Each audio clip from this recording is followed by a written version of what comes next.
Good morning, boys and girls. This is Miss Davis coming to you this Wednesday to follow up on a book that you guys got to see yesterday called The Bad Seed by Jory John.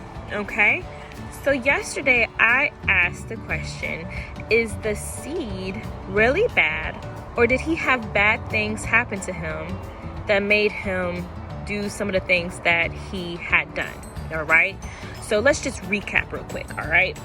So we have the bad seed, right? Or the quote-unquote bad seed.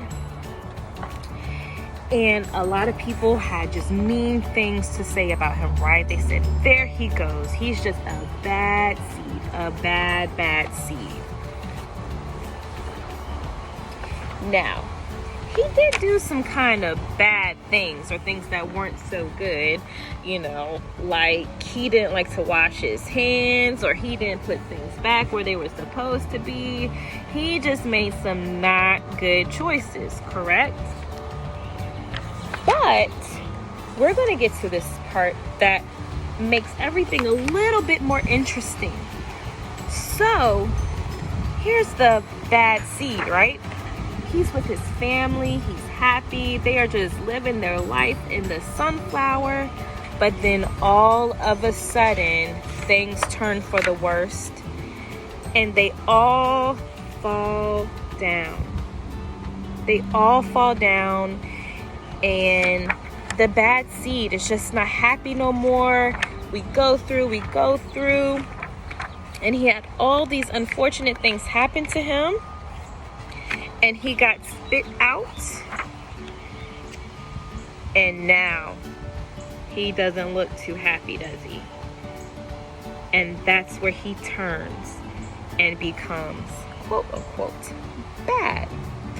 So that's why I asked, is the bad seed really bad?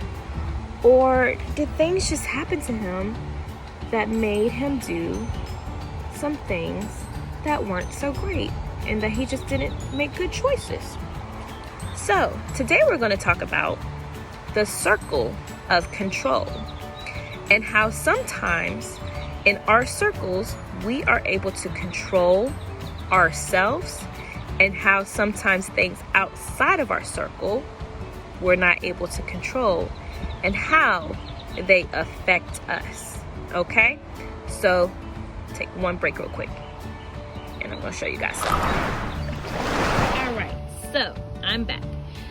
So we're going to talk about the circle of control. And, just excuse the seashells. I didn't want the papers to fly away. All right? So, the circle of control. Right here, we have a circle, okay? And inside of the circle are things that we can control.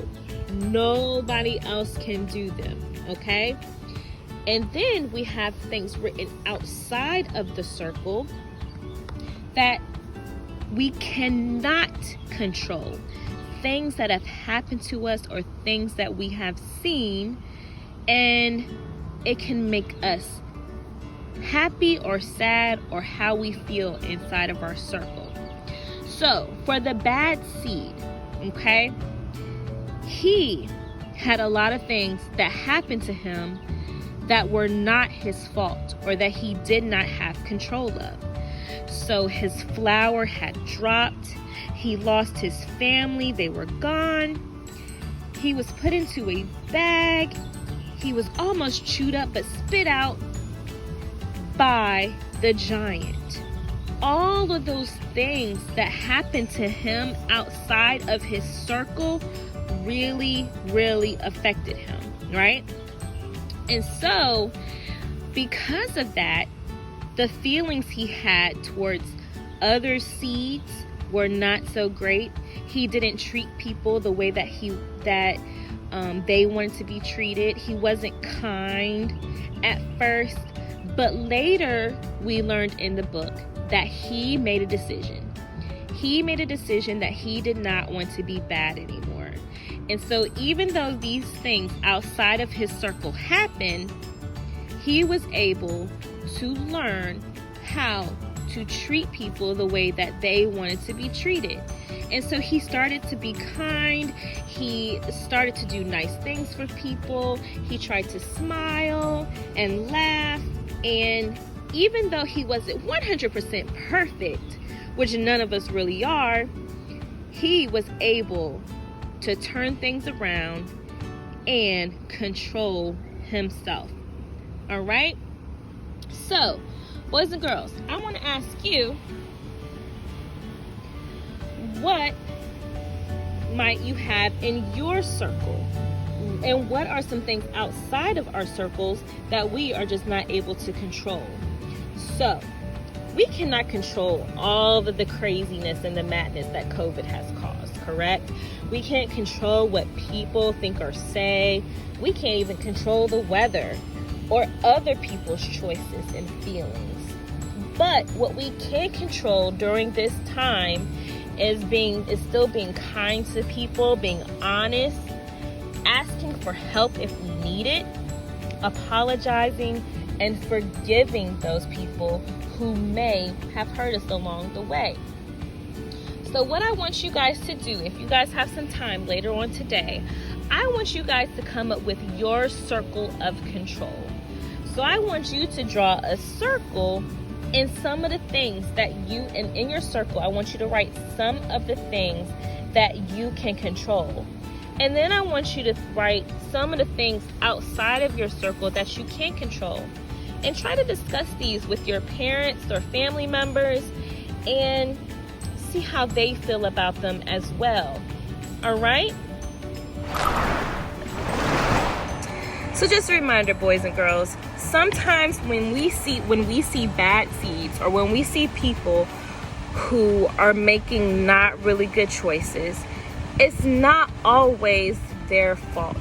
Sometimes they have had things happen to them that make them feel not so good on the inside, and that makes them make bad choices. But what we can learn from the bad seed is that we don't always have to stay that way, or people don't always have to stay that way. That they can make the choice to control what's going on inside of them and to let go of the things that they can't control. Okay? So again, if you have time today, in your spare time, after your classes and everything like that, try to see what can you control in your circle and what things outside of your circle you cannot control, okay? And how those things outside of your circle that you can't control, you can slowly begin to let go and navigate through them, and and just not just figure it out. I'm sorry, I kind of lost the wording I was going to say, but how the things outside of your circle can affect your feelings, and how you can slowly begin to let go and gain control of yourself. Okay, boys and girls, I hope you guys have a wonderful Wednesday, and I will be back with you guys soon, and have a wonderful rest of the week. Okay, all right, bye-bye.